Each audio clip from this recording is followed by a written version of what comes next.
Hoy, kayong mga pulis, mahal ko kayo kasi nagtatrabaho kayo. Nakita naman ninyo kung gaano ko kayo kamahal. I went to the extent of going to Hulo to just pay homage to the bravery of our policemen and soldiers. Pero kayo may mga sakit, may mga tupak.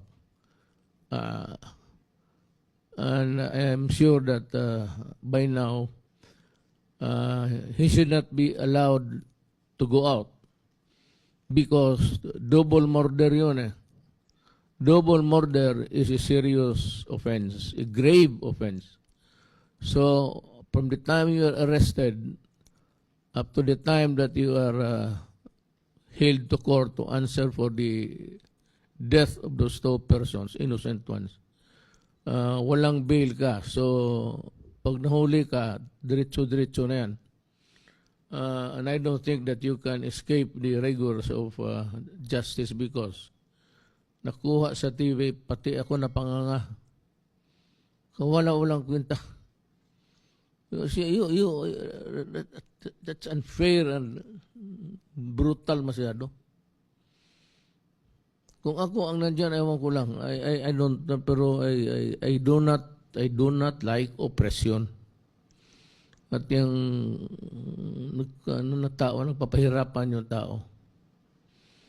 Usually kasi itong police, you tend to exhibit your authority even in matters not connected with police work.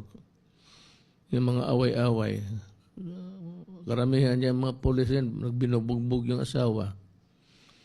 So kung kayong binubugbog ng asawa ninyo na police, pumunta lang kayo sa Malacanang,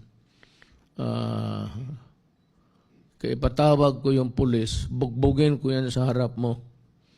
Para magdemanda, ihulog ko na lang sa Pasig. Maggago kayong putang ina.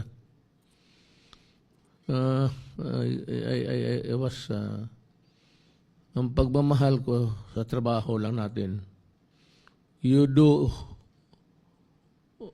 something which is not out of the ordinary, like just pulling a gun and shooting people. You must be. Ikulong ninyo yun. Huwag ninyo bitawan yung yawa na yan. I'd like to call the PNP. Be sure that he is detained. He should not be allowed to go out.